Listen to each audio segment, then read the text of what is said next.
मस्जिदुल अहराम में हज व उम्रा सिक्योरिटी फ़ोर्स की खातून एहलकार की वायरल होने वाली तस्वीर पर और वीडियो पर मुकामी और आलमी सतह पर रद्द-ए-अमल का सिलसिला जारी है। CNN ने सऊदी वज़ारत दाखिला की जानिब से नशर की जाने वाली खातून एहलकार की तस्वीर और वीडियो जिस पर मिलने वाले रद्द-ए-अमल के हवाले से चैनल का कहना था कि तस्वीर नशर होते ही गैर मामूली तौर पर लोगों ने इसे सराहा, जबकि तस्वीर सोशल मीडिया पर भी फौरी तौर पर वायरल हो गई। वेब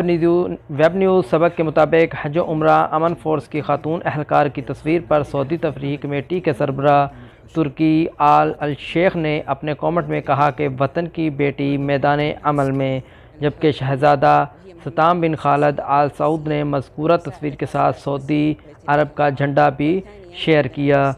माहिर तालीम तुर्की अल हम्द ने तस्वीर पर अपने कमेंट्स में कहा कि एक तस्वीर